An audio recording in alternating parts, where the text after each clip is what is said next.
Picture this. I'm standing on my family's ranch that I inherited, the same land my grandfather worked for 50 years, when 4 police cars pull up with sirens blazing. The woman who called them Karen is screaming that I'm trespassing on her property. She has no idea that I oversee every single HOA in the United States, and she's about to find out the hard way. The phone call came on a Tuesday morning in March 2025. My assistant Maria transferred the call from Barbara Henderson, president of the Meadowbrook Ranch HOA in Montana. Her voice carried the weight of someone who had exhausted every other option. Mr. Coleman, I apologize for bothering you directly, but we have a situation that requires your immediate attention, Barbara said. I leaned back in my chair at the Federal Housing Authority headquarters in Washington, D.C. As director of HOA Compliance and Oversight, I received calls about problematic associations every week. But something in Barbara's tone made me sit up straighter.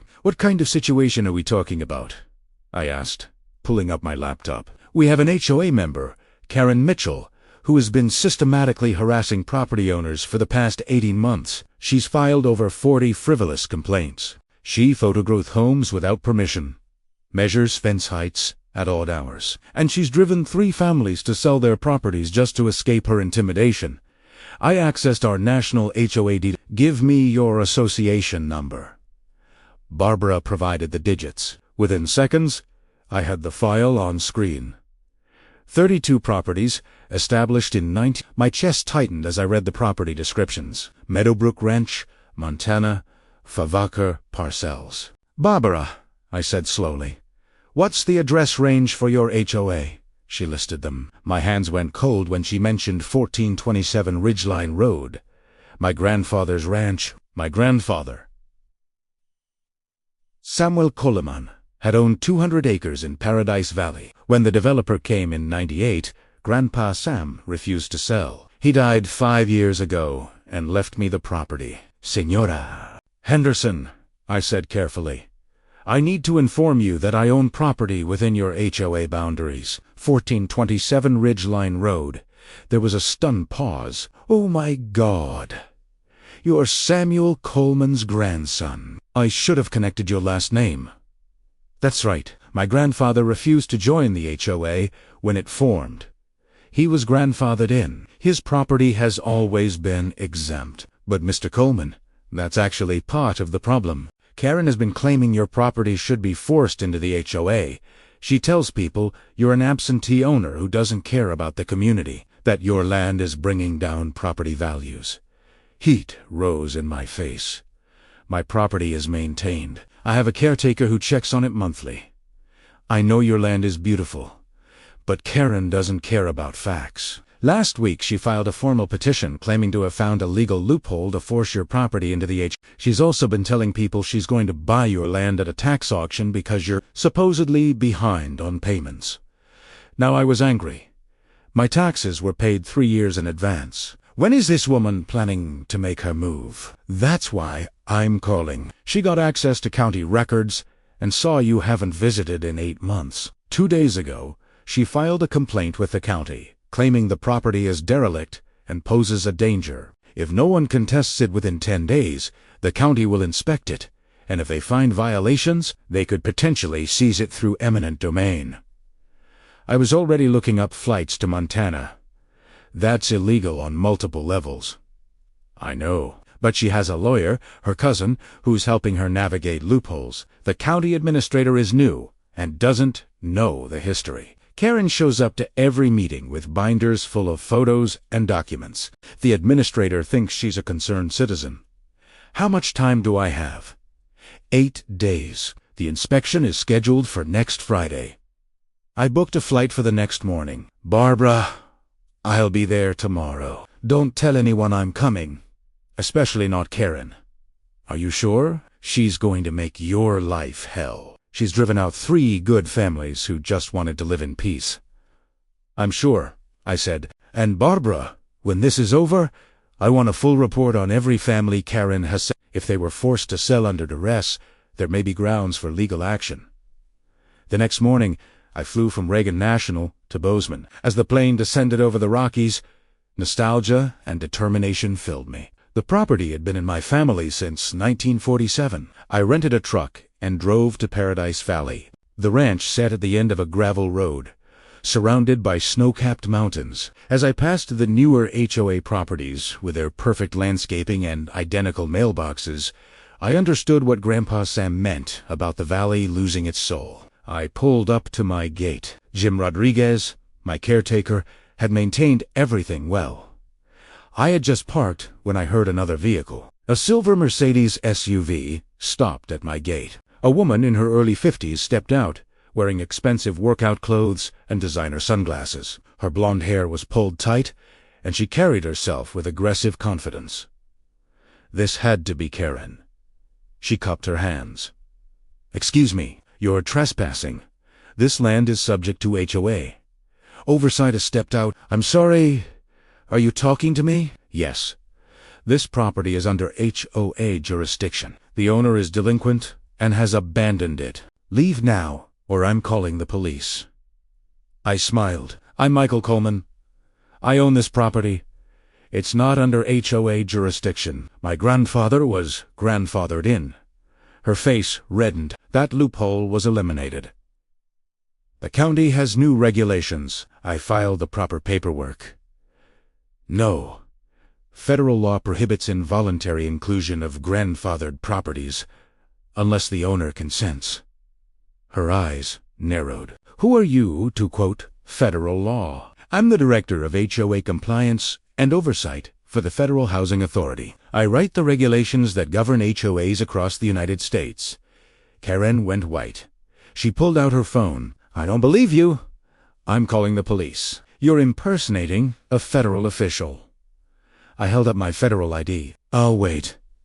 She dialed 911. "Yes, I need police immediately. There's a man trespassing and claiming to be a federal agent. He's dangerous.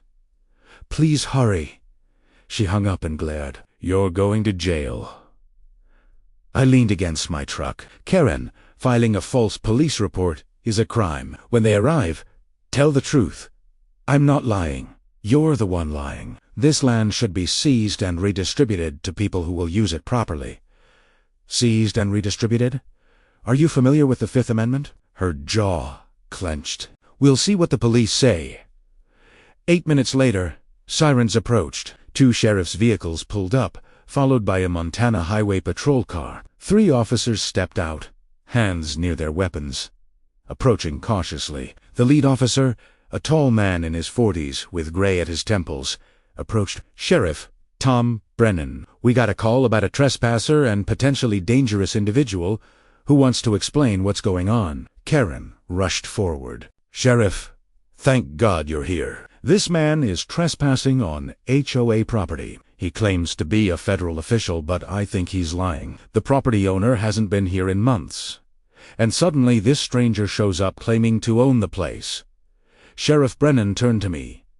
"Sir, can you identify yourself?" I pulled out my wallet and handed him my federal ID and driver's license. "Michael Coleman, Director of HOA Compliance and Oversight for the Federal Housing Authority. I inherited this property from my grandfather, Samuel Coleman, 5 years ago. The property taxes are paid through. I have documentation in my truck if needed." The sheriff examined my credentials carefully. His expression shifted from cautious to confused to slightly embarrassed. "Mr. Coleman, these appear to be genuine federal credentials. You're saying you own this property?" "Yes, sir." "I can provide the deed, tax records, and proof of insurance, if you'd like." "That won't be necessary right now." "Ma'am," he turned to Karen, "do you have any proof this property is under HOA control, or that Mr. Coleman is trespassing?" Karen sputtered. "I filed paperwork with the county. The property is derelict. It needs to be brought under HOA standards. Filing paperwork doesn't give you ownership or control of someone else's property," the sheriff said. His tone had shifted from professional to annoyed. "Mr. Coleman has provided federal identification and claims legal ownership. Unless you can prove otherwise, you've wasted our time with a false report." Karen's face flushed red. "This isn't over. I know my rights. The HOA has authority here. Actually, I said calmly, the HOA has no authority over my property. My grandfather's land was specifically exempted when the HOA formed. That exemption is protected by federal law. And since I run the federal office that enforces those laws, I'm quite familiar with the relevant statutes. Sheriff Brennan turned to me. Mr. Coleman, are you planning to press charges for the false report? I looked at Karen. She was shaking with rage, but I could also see fear in her eyes. She knew she had made a mistake and was starting to realize how big that mistake might be. Not at this time, I said, but I will be filing a formal complaint with the county regarding harassment and abuse of the emergency system. I'll also be meeting with the HOA board to discuss Ms. Mitchell's conduct. The sheriff nodded. That's your right. Ma'am, I strongly suggest you verify your facts before making emergency calls in the future. Misuse of 911 is a serious matter. Karen opened her mouth to argue, then seemed to think better of it. She stalked back to her Mercedes and drove off.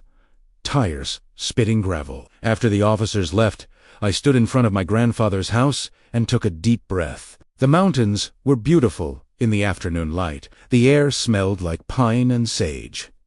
Tease was home, or at least it had been for my grandfather. I pulled out my phone and called Barbara.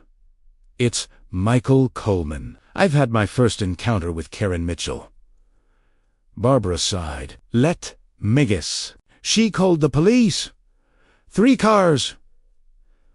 Worth. Barbara, I need you to arrange an emergency HOA board meeting tomorrow night, if possible. I think it's time we had a serious discussion about Ms. Mitchell's behavior. I'll make the calls. Michael, be careful. Karen doesn't take defeat. Well, she's going to come after you with everything she has. Let her try, I said. I've dealt with corrupt HOAs and power-hungry board members for 15 years. Karen Mitchell doesn't scare me. But as I hung up, I wondered if I was underestimating her. 3 families had been driven out. Good people who just wanted to live in peace. If Karen was ruthless enough to destroy their lives, what would she do now that I had humiliated her in front of law enforcement? I called Jim Rodriguez, my caretaker. He answered on the second ring. Mr. Coleman, I heard there were police cars at the ranch. News travels fast. Jim, has anyone been bothering you about the property? Pause. There's this woman, Karen Mitchell. She's been coming by every few weeks, taking pictures, asking questions. Last month, she told me the property was going to be seized by the county, and I should start looking for other work. I didn't want to worry you, so I didn't mention it. My jaw tightened. Jim, from now on, if anyone comes onto this property without permission, call me immediately. And if Karen Mitchell shows up again, call the sheriff. She has no authority here. Yes, sir.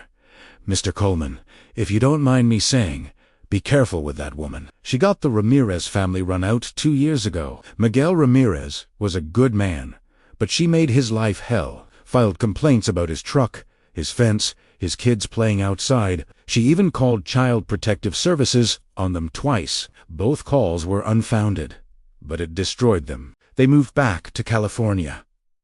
I felt sick. Did anyone try to stop her? The HOA president at the time was scared of her. She threatened to sue him personally if he didn't support her complaints. Barbara took over about a year ago and has been trying to rein Karen in, but it's been difficult.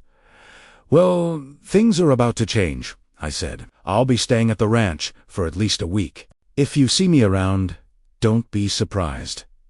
After hanging up, I walked around the property. Everything was in good shape. The barn needed some paint, but the structure was sound. The fences were solid. The house was clean and well maintained. Nothing here could justify Karen's claims of dereliction. As the sun set behind the mountains, I sat on the porch and thought about my next move. Karen had made a career out of destroying innocent people's lives. The Ramirez family. The Johnsons. The Parkers. How many others? I pulled out my laptop and opened a secure connection to the FH. If Karen thought she could bully people with false complaints and legal threats, she was about to learn what happened when someone actually knew how to use the system properly. I started pulling records on the Meadowbrook Ranch HOA. Board meeting minutes. Financial records, complaint logs, property transfers. Within an hour, I had built a timeline of Karen's reign of terror. She had filed 237 complaints in 18 months.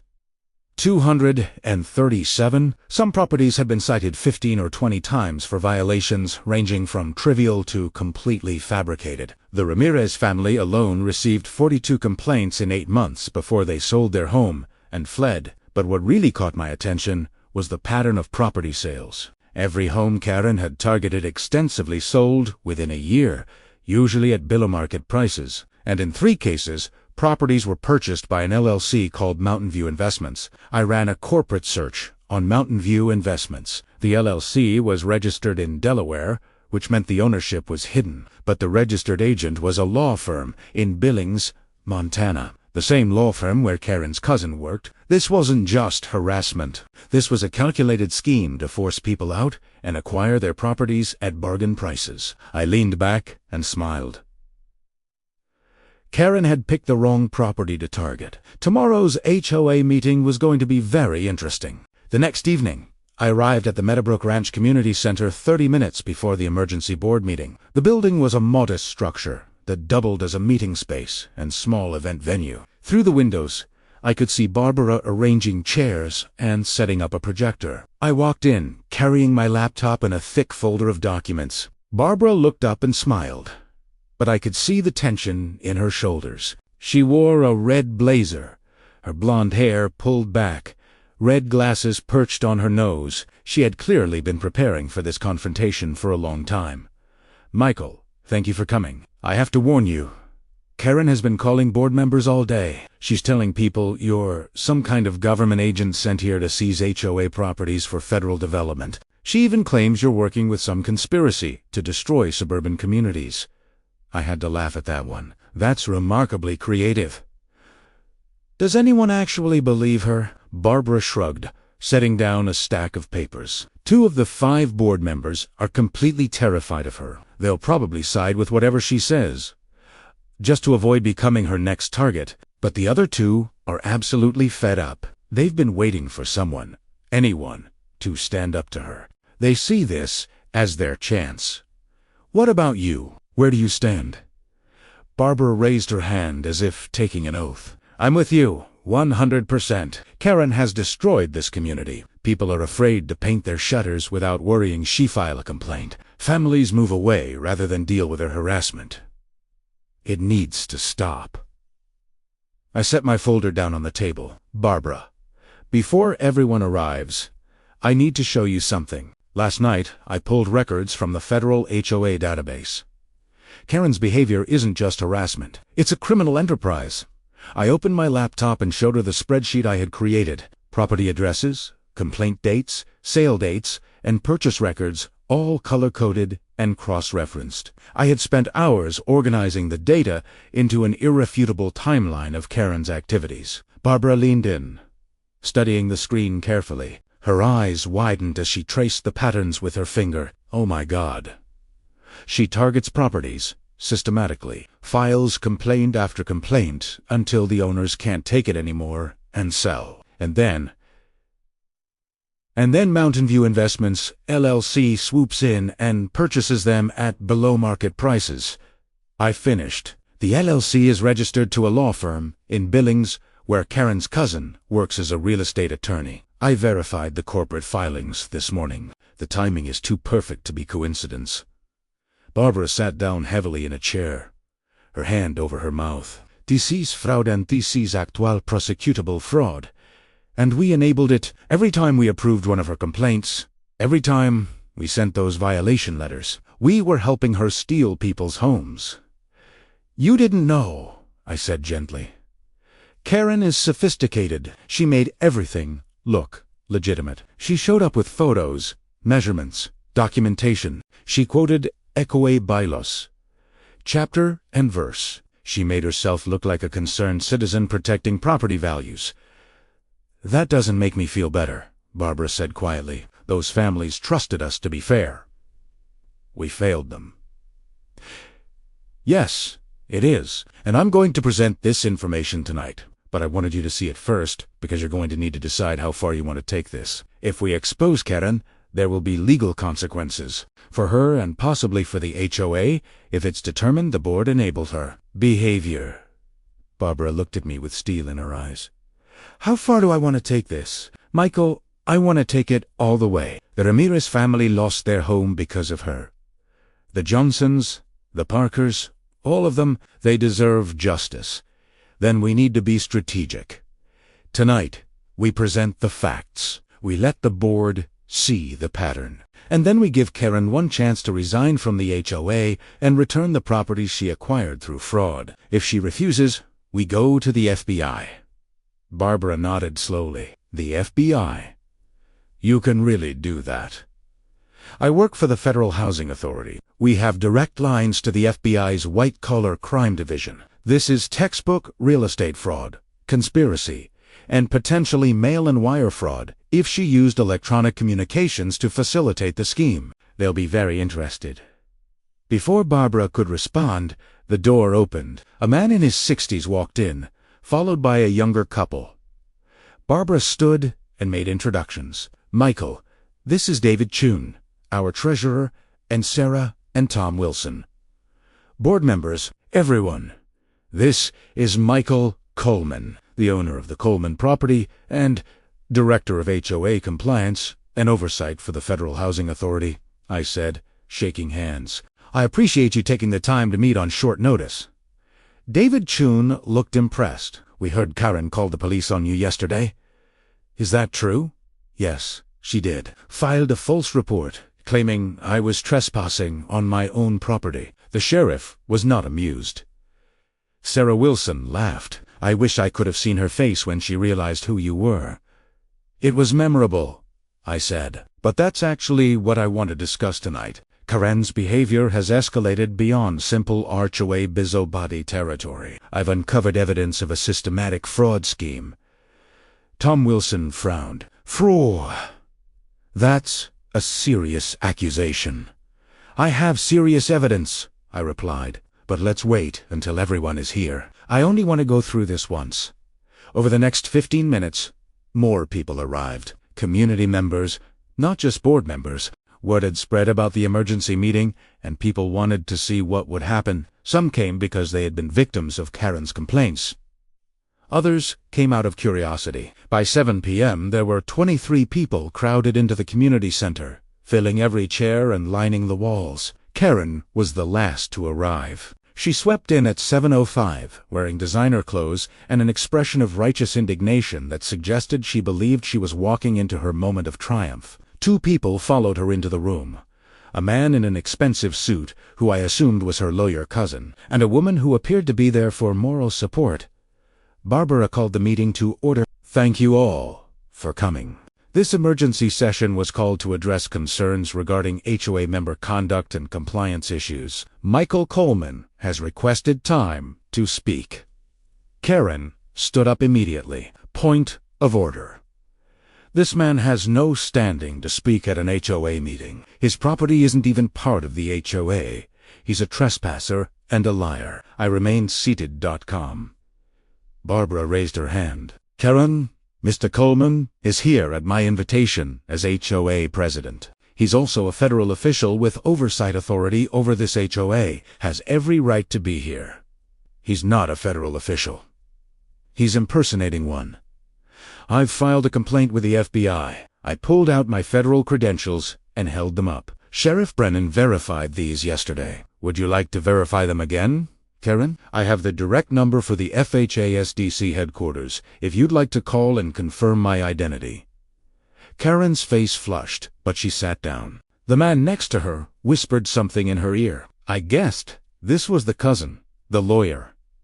Barbara gestured to me. Michael, you have the floor. I stood and connected my laptop to the projector. The spreadsheet appeared on the wall behind me. Thank you, Barbara. I'm going to make this brief. Over the past 18 months, this HOA has seen an unprecedented level of complaints filed against property owners. 237 complaints. To be exact, all filed by one person, Karen Mitchell. I clicked to the next slide. showing a bar graph with stark visual evidence. This represents complaint frequency compared to other HOAs of similar size across the country. The national average for a 32-property HOA is approximately 12 complaints per year for all members combined. You've had 237 in 18 months from a single individual. That's not just unusual. That's a statistical impossibility. Unless someone is systematically targeting properties with the intent to harass. Karen jumped up. I was protecting property values. These people were violating HOA standards. Sit down, Karen, Barbara said firmly. Let him finish. I clicked to the next slide. Now, here's where it gets interesting. Of the properties that received multiple complaints from Karen, 100% sold within 12 months. 100%. The average time from first complaint to sale was 8 months. Murmurs rippled through the room. I continued, the Ramirez property received 42 complaints in 8 months. Violations cited included truck parking, fence height that was allegedly 2 inches too tall, children's toys visible in the yard, and noise complaints about kids playing outside during daylight hours. Think about that. Someone filed noise complaints about children playing outside in the afternoon. The family sold their home and moved away to escape the harassment. Purchase price was $35,000 below market value. They lost their life savings trying to get away from Karen.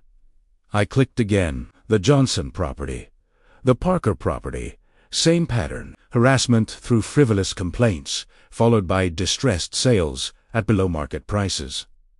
Now, here's the criminal part. 3 of these properties were purchased by Mountain View Investments, LLC, within weeks of the families moving out. This LLC is registered to a law firm in Billings, Montana, the same law firm where Karen's cousin, the gentleman sitting right there in the expensive suit, works as a real estate attorney. According to Montana corporate records, the LLC was formed 3 months before the first property was purchased. The timing suggests premeditation and planning.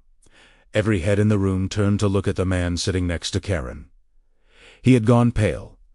I clicked to my final slide. This is textbook real estate fraud. Use harassment and intimidation to force property owners to sell at distressed prices, then purchase the properties through a shell company. The total profit on the 3 properties purchased so far is approximately $215,000. The room erupted. People were shouting, "So may it, Karen," some asking questions. Barbara had to bang her gavel 3 times to restore order. Karen stood up, shaking with rage. This is slander. You have no proof. You're making wild accusations because I tried to hold you accountable for your abandoned property. Actually, I have extensive proof, I said calmly. I have corporate registration documents, property transaction records, complaint logs, and witness statements from the families you drove out. I also have email records obtained through a Freedom of Information Act request showing coordination between you and your cousin regarding property acquisitions. That was a bluff. I didn't have the emails yet, but I would in a few weeks once the FOIA request processed. But Karen didn't know that. The cousin stood up quickly. We're leaving. Karen, don't say anything else. Barbara stood as well. Karen, before you go, I need to inform you that the board will be voting tonight on whether to suspend your HOA membership pending an investigation. You have a right to be present for that vote. Karen's lawyer cousin grabbed her arm. Don't respond. We're leaving now. They walked out. The woman who had come with them hesitated. 10 foot. The room was silent for a moment after the door closed. Then David Chun spoke up.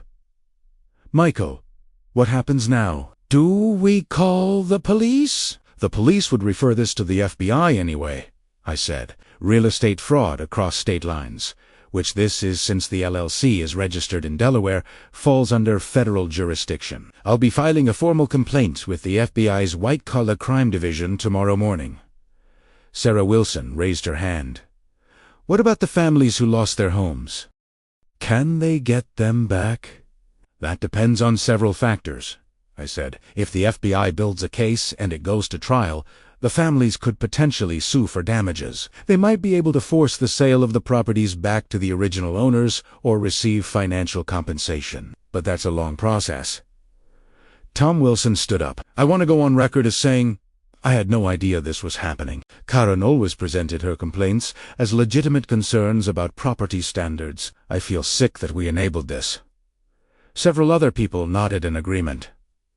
Barbara looked at me. Michael, as HOA president, what do you recommend we do tonight? First, vote to suspend Karen's HOA membership immediately. Second, vote to revoke all pending complaints she filed. Third, authorize me to contact the affected families and inform them of what we've discovered. Fourth, prepare a statement for the HOA membership explaining what happened and what steps you're taking to prevent it from happening again. Barbara nodded. I move we vote on all 4 items. The votes were unanimous. Every single board member voted yes on all 4 measures. As the meeting wrapped up, people came up to thank me. An older woman, Mrs. Patterson, grabbed my hand with tears in her eyes. Thank you. Thank you so much. Karen filed 17 complaints against my property last year. She said my roses were too tall. My mailbox was the wrong shade of black. My car was parked 2 inches over my property line. I was about to sell and move to an apartment just to escape her. You saved me? I squeezed her hand. Mrs. Patterson, you shouldn't have had to go through that. No one should. After everyone left, Barbara and I stayed to clean up. She was quiet as she stacked chairs. Are you okay? I asked. She stopped and looked at me. I'm angry.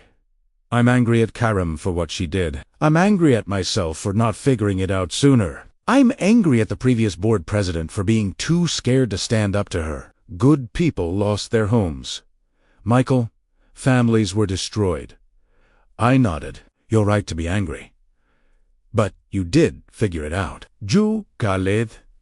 Me. You stood up to her tonight. You gave those families a chance at justice. Barbara wiped her eyes. What happens if the FBI doesn't build a case? What if she gets away with this? She won't, I said. Trust me. I've seen cases like this before. The evidence is overwhelming. She faced charges, and her cousin will likely lose his law license. But even if somehow the criminal case falls apart, the civil lawsuits from the families will destroy her financially. As I drove back to the ranch that night, I thought about Karen. She had built her scheme carefully, targeting vulnerable families, using the HOA as a weapon, hiding behind legal structures. She probably thought she was clever, untouchable, but she made one critical mistake. She targeted my property, and now her entire world was about to come crashing down. 3 days after the board meeting, I was sitting on my grandfather's porch, watching the sunrise over the mountains when my phone rang. It was a Washington, D.C. area code. Special Agent Jennifer Martinez from the FBI's White Collar Crime Division. Mr. Coleman, I received your complaint regarding the Meadowbrook Ranch HOA. Primera habitat, say, in 15 years with the Bureau. I've never seen a case come in this well documented. You basically did our investigation for us. I smiled. I have experience with HOA. Fraud cases, this one was particularly egregious. I'll say we're opening a full investigation as of this morning. I wanted to give you a heads up that we'll be contacting the HOA board, the affected families, and executing search warrants on Karen Mitchell and her cousin's law firm by the end of the week. That was fast. When someone hands us a case tied up with a bow, we don't waste time. Mr. Coleman, between you and me, this is going to be a career case for me. The evidence is overwhelming. We're looking at multiple counts of wire fraud, mail fraud, conspiracy to commit fraud, and potentially RICO charges if we can prove this was an ongoing criminal enterprise. RICO, the Racketeer, Influenced and Corrupt Organizations Act. Karen had graduated from HOA Bisbee to organized crime territory. What do you need from me? I asked. Just stay available for testimony, and Mr. Coleman, you might want to be careful. People like Karen Mitchell don't take exposure well. When they're cornered, they can become unpredictable and sometimes dangerous. I've seen people in her situation do desperate things. After hanging up, I sat on the porch thinking about Agent Martinez's warning. Karen had already demonstrated she was willing to lie to law enforcement. She had called the police on me, filed false reports, and manufactured complaints. What would she do now that her entire scheme was unraveling and she was facing potential federal prison time? I got my answer 2 hours later. I was in the barn examining some old equipment that my grandfather had stored there, considering what to keep and what to donate, when I heard the sound of multiple vehicles approaching on the gravel road. I walked outside to see 3 trucks pulling up to my gate, along with a white county vehicle with official markings. A man in a suit stepped out of the county car, carrying a clipboard and what appeared to be inspection equipment. I walked down to the gate. "Can I help you?" The man held up credentials. "Robert Waltz County Code Enforcement. I'm here to conduct the inspection that was scheduled regarding complaints filed about this property." I pulled out my phone and opened my email. "Mr. Walsh, I have correspondence from your office dated yesterday stating that all complaints against this property were withdrawn by the HOA board. The inspection was canceled." Walsh looked genuinely confused and frustrated. He checked his clipboard, flipping through several pages. "I don't have any record of a cancellation. I have an inspection order dated last week, signed by Karen Mitchell as an HOA representative, along with supporting documentation claiming the property poses a safety hazard to the community." Karen Mitchell is no longer an HOA representative. She was suspended from the HOA 3 days ago, pending an investigation. Let me forward you the email I received from your supervisor confirming the cancellation. I pulled out my phone and forwarded the email. Walsh's phone pinged a moment later. He read it, and his face went from confused to angry to red with embarrassment. "This is the 3rd time this week someone has sent me on a wild goose chase with outdated or falsified paperwork. Last Tuesday, I drove 2 hours to inspect a property that turned out to be perfectly fine. I apologize for bothering you, Mr. Coleman. This is completely unprofessional. It's not your fault. Karen is desperate. She's trying anything she can to cause problems." Walsh got back in his vehicle and left, followed by the inspection trucks. I was walking back to the house when my phone rang again. This time it was Barbara. "Michael, we have a problem. Karen showed up at my house this morning. She was screaming at me through my front door, threatening to sue me personally for defamation. My husband had to call the police. Are you okay?" "I'm fine, just shaken. The police arrested her for disturbing the peace and trespassing." "But Michael, she's not done. While she was yelling, she said something about teaching you a lesson. She said you'd regret ever coming back to Montana." A chill ran down my spine. "Barbara, I want you to document everything. Every contact. Every threat. The FBI is opening an investigation, and this behavior will help their case. The FBI—" "Oh my God! This is really happening!" "Yes, it is!" "Special Agent Jennifer Martinez will be contacting you within the next day or 2. Cooperate fully with her. She's on our side." That evening, I decided to drive into town for dinner. I needed a break from the ranch and wanted to think. I went to a small restaurant that my grandfather used to love, a family-owned place that served the best steak in the valley. I was halfway through my meal when a woman approached my table. She was in her 30s, Hispanic, with kind eyes and a hesitant smile. "Excuse me, are you Michael Coleman, the man who exposed Karen Mitchell?" I stood up. "Yes, I am."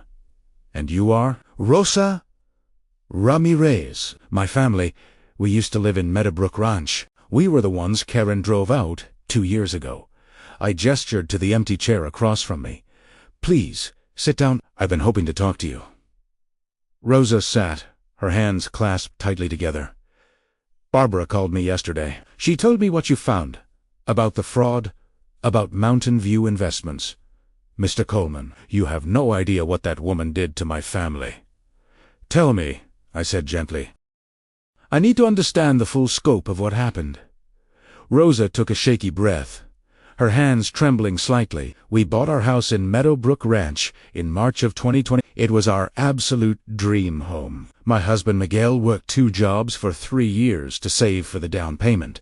We had 3 children, 7, 8, and 10 years old. And finally we had a yard where they could play safely, good schools nearby, and what we thought was a safe, welcoming neighborhood. For the first 6 months, Everything was absolutely perfect. Our kids were happy. We had friendly neighbors, and we felt like we had finally made it.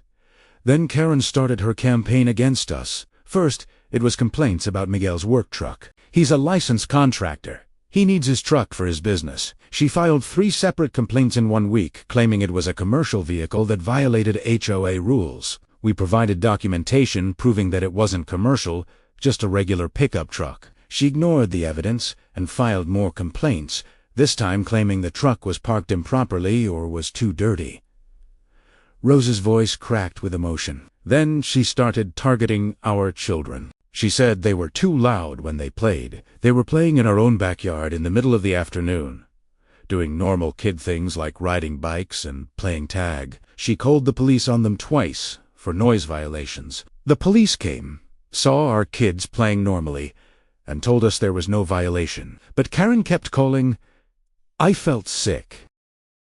Barbara mentioned Karen called Child Protective Services. The worst part was when she called Child Protective Services on us, Rosa whispered, tears forming in her eyes. Twice she did this to us. She claimed we were neglecting our children because we let them play outside in our fenced backyard without standing over them every single second. CPS investigated both times, came to our home, interviewed our children, examined everything. Both times they found absolutely nothing wrong. Our kids were healthy, happy, well-fed, and properly supervised, but the damage was already done.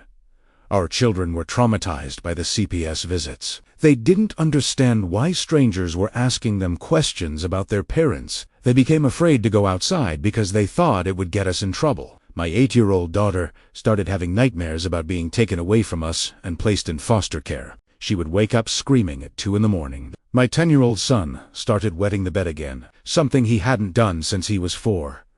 After 8 months of this relentless harassment, we couldn't take it anymore. The constant stress was destroying our marriage. Miguel and I were fighting about whether to stay or go. Our kids were afraid to be in their own home, afraid to play in their own yard. We were spending hundreds of dollars on therapy for our children. My daughter refused to go to school because she was afraid CPS would take her while she was gone. We sold the house for $35,000 less than we had paid for it. Just 8 months earlier, we lost our entire life savings, our down payment, everything we had worked for. We moved back to California to live with my parents. We're still living in their guest room 2 years later, all 5 of us, in one room. We can't afford to buy another house because we lost everything in that sale. Miguel still has nightmares about it. Our kids are slowly recovering, but they're still damaged. My daughter is 10 now and still sometimes asks if we're going to lose this home too.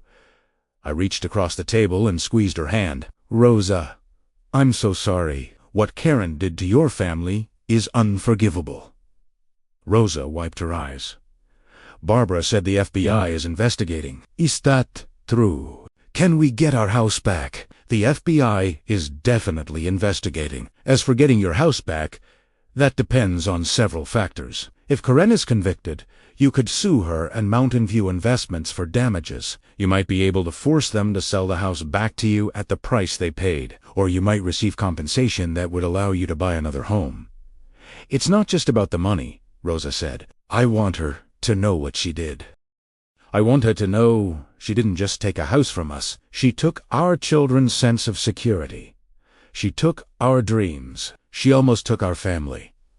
She know, I promised. The FBI agent handling the case, Special Agent Martinez, she's excellent. She'll want to interview you and your family. Your testimony will be crucial to building the case. Rosa nodded. We'll do whatever it takes.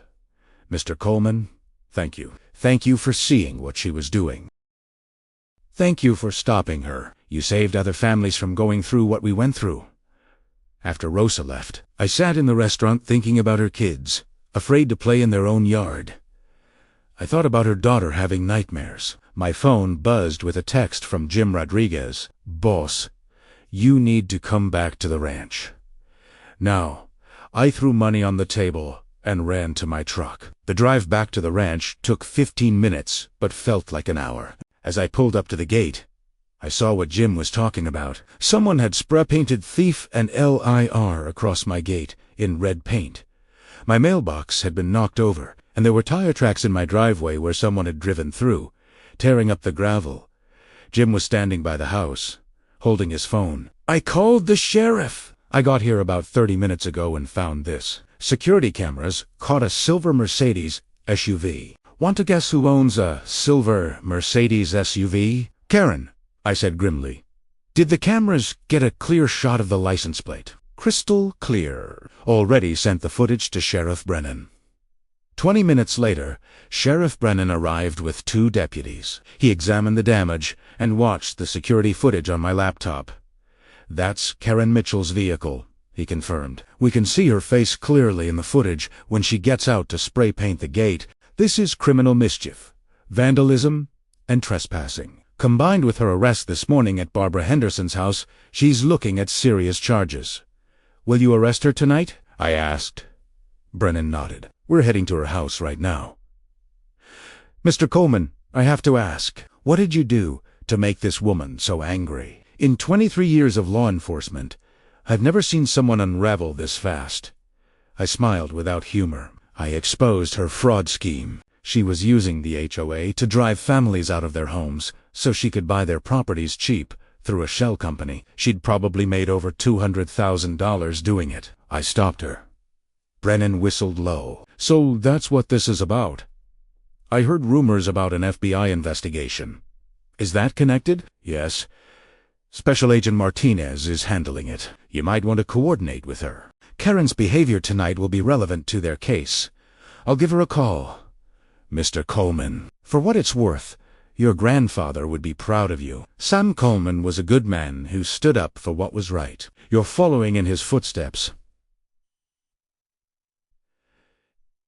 After the sheriff left, Jim and I spent an hour cleaning the spray paint off the gate as best we could. It would need professional cleaning, but at least the worst of it was gone. As we worked, Jim said, "Boss, you know this isn't over, right? Karen's cornered now. Cornered animals are dangerous." "I know," I said, "but she's not going to scare me off my own property. This ranch has been in my family for almost 80 years. My grandfather didn't let developers push him around, and I'm not letting Karen Mitchell push me around." Jim smiled. "Your grandfather would say the same thing. He was stubborn as a mule. Must run in the family," I said. That night, I sat on the porch with coffee, watching the stars. The mountains were dark silhouettes against the sky. Somewhere out there, Karen was being arrested. I thought about Rosa Ramirez and her daughter, who was afraid to play outside. My sympathy for Karen evaporated. Karen had made her choices. Now she would face the consequences. My phone buzzed. A text from Sheriff Brennan. "Mitchell arrested, charged with vandalism, criminal mischief, trespassing, and making terroristic threats. Bond set at $50,000. She's in custody." I replied, "Thank you." I sat there for another hour, thinking about everything that had happened in less than a week. I had come back to Montana to deal with a property dispute. Instead, I had uncovered a criminal enterprise and helped start an FBI investigation. But the fight wasn't over yet. Karen was in jail tonight, but she would make bail. She would get a lawyer. She would fight the charges, and the FBI investigation would take months, maybe years. This was only the beginning. 6 months later, I stood in a federal courtroom in Billings, Montana. Karen Mitchell sat at the defense table wearing an orange jumpsuit, her expensive clothes and designer sunglasses long gone. Her lawyer cousin sat in the gallery, no longer representing her since he was facing his own charges. The jury had been deliberating for 3 hours. Barbara Henderson sat next to me in the gallery, along with Rosa and Miguel Ramirez, the Johnson family, and the Parkers. All the families Karen had driven from their homes had come to see justice served. Special Agent Martinez sat in the front row, her case file on her lap. The investigation had been thorough and devastating. Karen and her cousin had been charged with 15 counts of wire fraud, 12 counts of mail fraud, conspiracy to commit fraud, and RICO violations.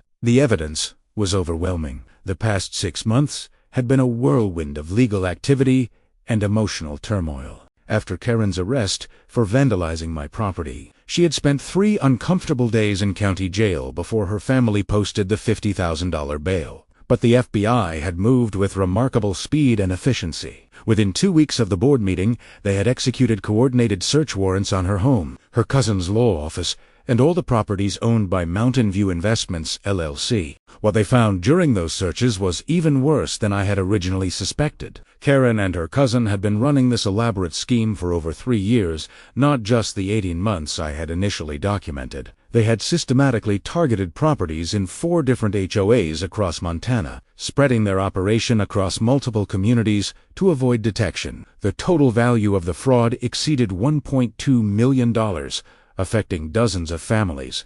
They had purchased 11 properties total, all acquired through harassment and intimidation. 11 families destroyed. 11 dreams shattered.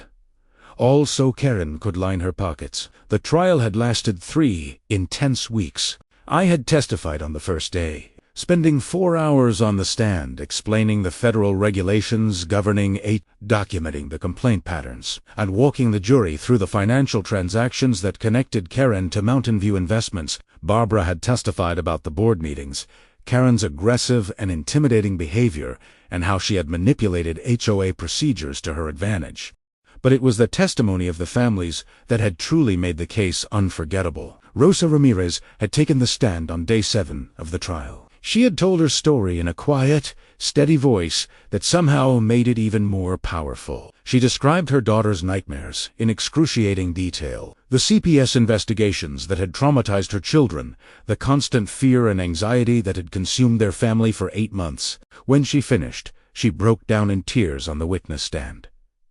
The jury had listened in stunned, horrified silence. Several jurors were openly crying, and even the judge had to take a moment to compose herself. The Johnsons had testified about selling their beautiful home at a devastating loss and being forced to move into a cramped 2-bedroom apartment with their 3 teenage children.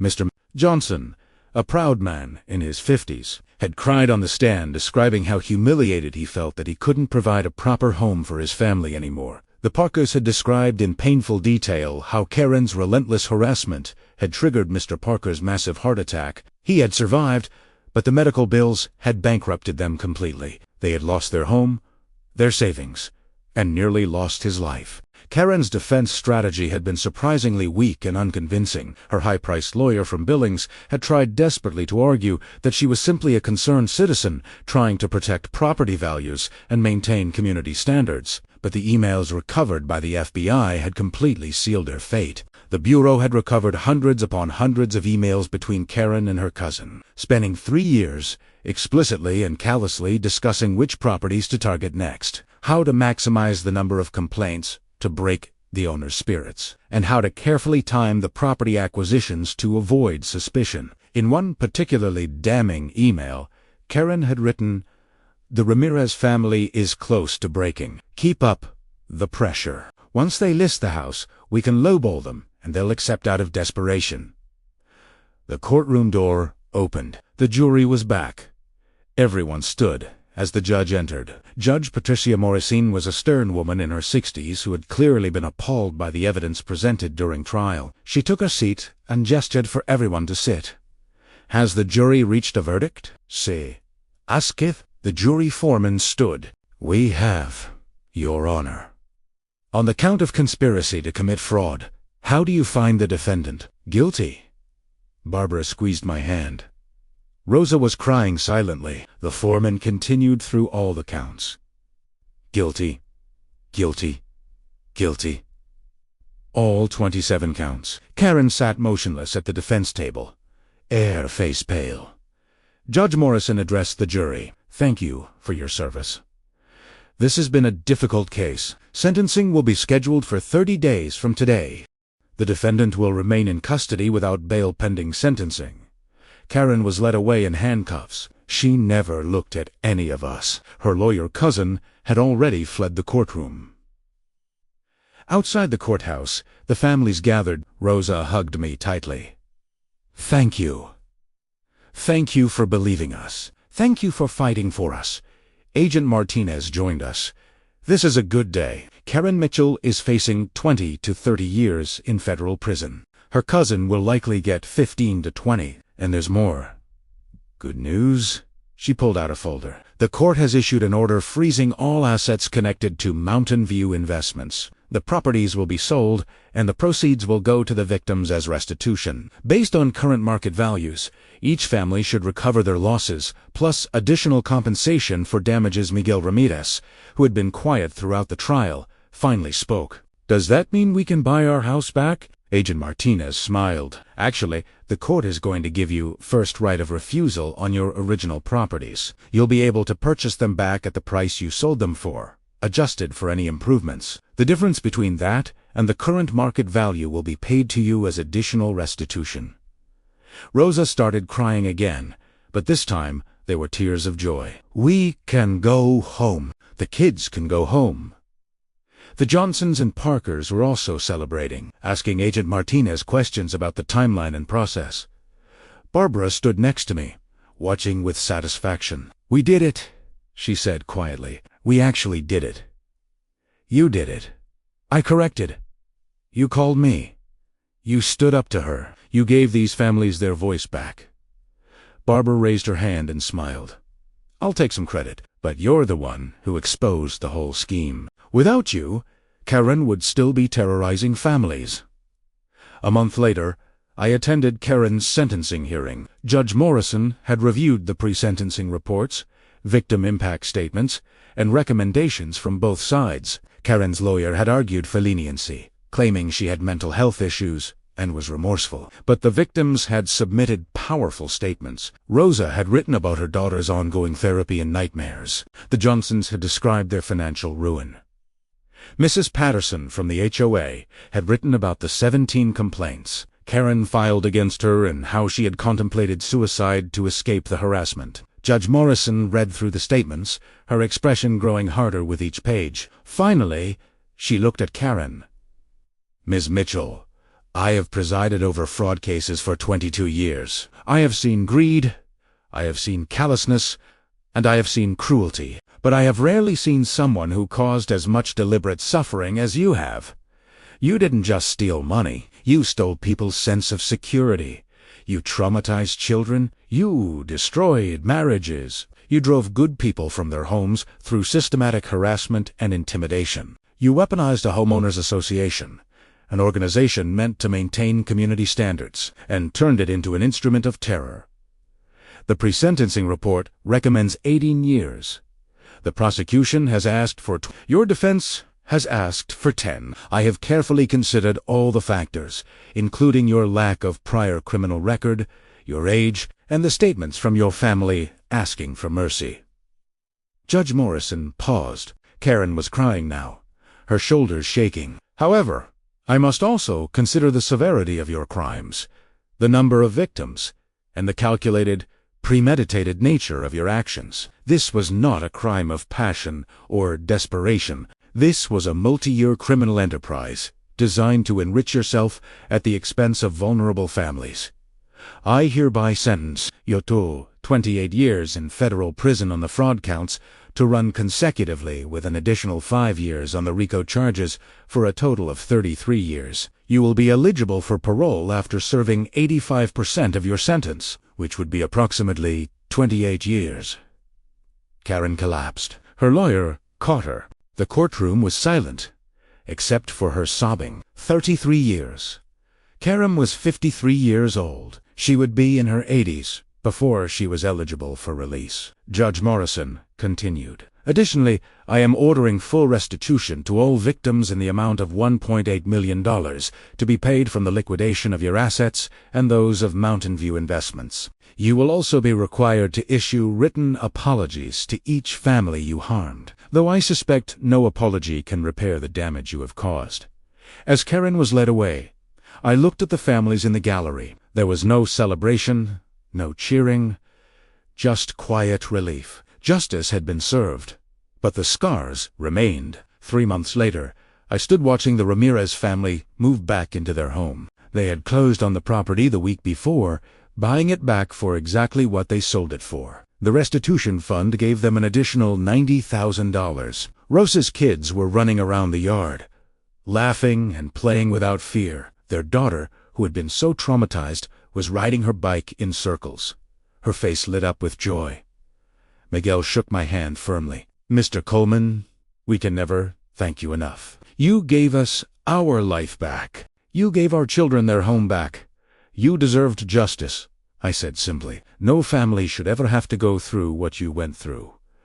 Barbara had driven up to join the celebration, carrying a casserole. The HOA threw a welcome home party. Neighbors arrived with food and gifts. As the party continued, Barbara and I stood together, watching the community come together. "The HOA has changed," Barbara said. "After everything that happened, people are different. We rewrote the bylaws to prevent anyone from filing excessive complaints. We established an appeals process. We created oversight committees. No one person can ever wield that kind of power again." "That's good," I said. "HOAs are supposed to maintain communities, not terrorize them." Barbara laughed and raised her hand in a small wave as more neighbors arrived. "You know what the funny thing is? Your grandfather had it right all along. He refused to join the HOA because he didn't want anyone telling him what to do with his own property. He understood that when you give people too much power over their neighbors, bad things can happen." I thought about Grandpa Sam, stubborn and independent, standing up to the developers and refusing to compromise. He had seen this coming decades ago. Yeah, I agreed. He was smarter than all of us. Later that evening, I sat on my porch watching the sunset. The mountains glowed orange and purple in the fading light. The valley was peaceful. From the Ramirez property, I could hear children laughing. My phone rang. It was my assistant from D.C. "Mr. Coleman, I have Senator Richards on the line. He wants to discuss the HOA reform legislation you proposed. Apparently, the Meadowbrook Ranch case has gotten a lot of attention in Washington. They want to use it as the basis for new federal regulations." I smiled. Karen's greed and cruelty had exposed weaknesses in the system. Now those weaknesses would be fixed, protecting thousands of families across the country. "Put him through," I said. As I talked with the senator about proposed reforms, I thought about the journey that had brought me here. I had come back to Montana to deal with a property dispute. Instead, I had exposed a criminal enterprise, helped destroy a predator who terrorized families, and brought justice to people who had lost hope. Sometimes, life has a way of putting you exactly where you need to be. 6 months after that phone call, I was sitting in a committee room in Washington, D.C. The HOA Reform Act had passed both houses of Congress. It established strict federal oversight for created appeals processes for homeowners, limited the power of individual board members, and imposed harsh penalties for harassment and fraud. The bill was nicknamed the Coleman Act after my grandfather, though I had tried to get them to change it, but the name stuck. Barbara flew out for the signing ceremony. Rosa and Miguel came too, with their kids. All the families Karen had harmed were invited to attend. As the president signed the bill into law, I looked at the families around me. They were smiling, whole again, ready to move forward. Karen had tried to destroy them, but they had survived. They had fought back, and they had won. After the ceremony, I flew back to Montana. I had been spending more time at the ranch lately. D.C. was my career, but Montana was home. I had been talking with my employer about working remotely more often. They were supportive. As I drove up to the ranch that evening, I saw Jim Rodriguez had hung a new sign on the gate. It read, "Coleman Ranchesettes 1947, defending property rights since before it was cool." I laughed out loud. Grandpa Sam would have loved that. I sat on the porch that night, just like I had so many times over the past year. The stars were brilliant in the clear mountain sky. The air smelled like pine and sage. Somewhere in the distance, a coyote howled. Karen Mitchell was in federal prison, serving 33 years. Her cousin had been sentenced to 20 years and disbarred. Mountain View Investments was dissolved. The families had their homes and their lives back. And me? I had my grandfather's ranch, a community that had become family, and the satisfaction of knowing I had made a real difference. Sometimes the best revenge is simply ensuring that justice is served, and sometimes going home is exactly what you need to do to find your purpose. I raised my coffee cup to the mountains, to my grandfather's memory, and to all the families who had the courage to fight back against tyranny, no matter how small or local that tyranny might be. The ranch was quiet. The valley was at peace, and Karen Mitchell would never terrorize another family again.